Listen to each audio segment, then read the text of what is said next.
What's going on, guys? This is going to be my my best of 2013 video. I thought about doing my favorite single issues from the past year. It's actually my first full year picking up new single issues every week and reading them. I thought about doing my favorite singles, but it was a little daunting.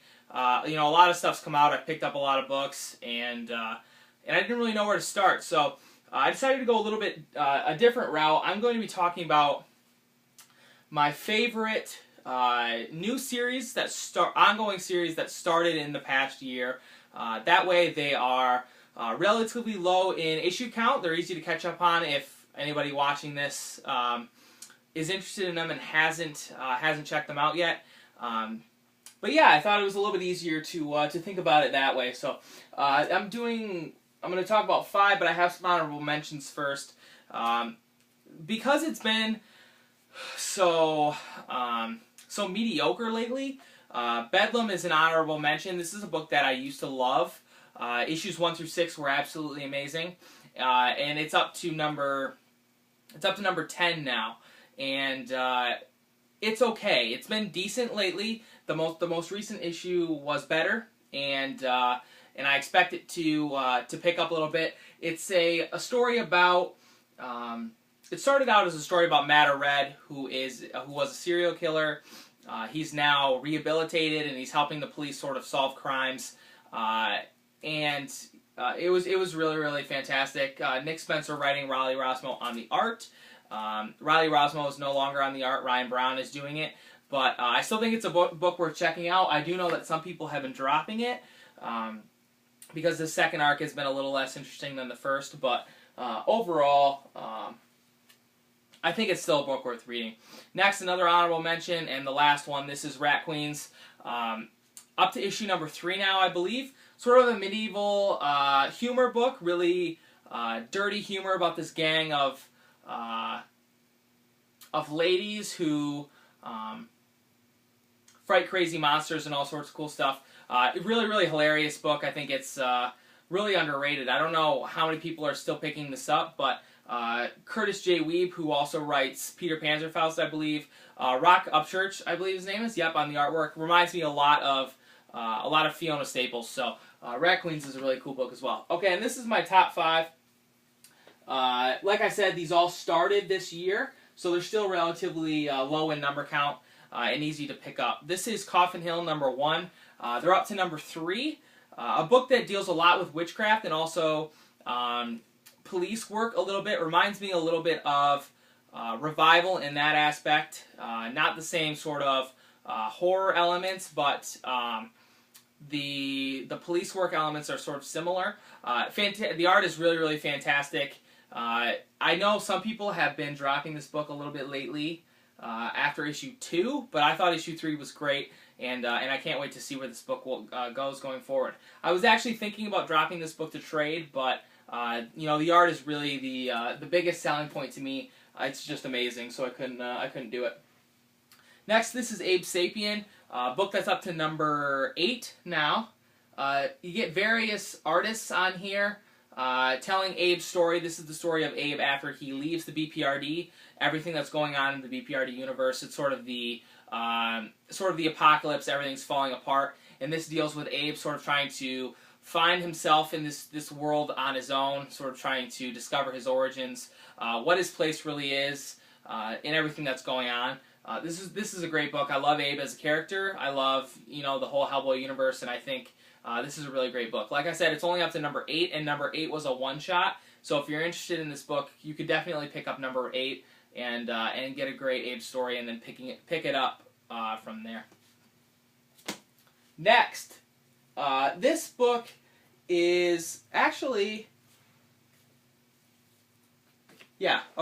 This book is at this point in my top 5 because it's only on issue 2. Number 3, I think, comes out next week. This is Afterlife with Archie. This is the C cover to number 1, I think. Still the Francavilla cover. This book has been. Everybody's been talking about this book. It's sort of a twist on the Archie universe with zombies and a really amazing Francesco Francavilla interiors. I would put it higher if it were further along than issue number 2, but I've really loved the first 2 issues, and I can't wait to see where it goes. This is one that it's not going to be as easy to track if you're someone who is bothered by not having first prints in your collection. This is going to be a harder book to catch up on because the first couple issues were just crazy. People were buying them up, and it was really hard to get. It's really hard to get your hands on a first print of number 1, I'm sure, or number 2. But there are second prints out there. Number 2. The only Dynamite book that I pick up, and I'm glad that I jumped on, this is Red Sonja. Gail Simone on the writing, Walter Giovanni on the interior artworks. Jenny Frison does a really amazing job on all these Red Sonja covers. She's an amazing character, and I hadn't read a whole lot of her outside of a few Conan stories, and Gail Simone really does an amazing job writing her stories.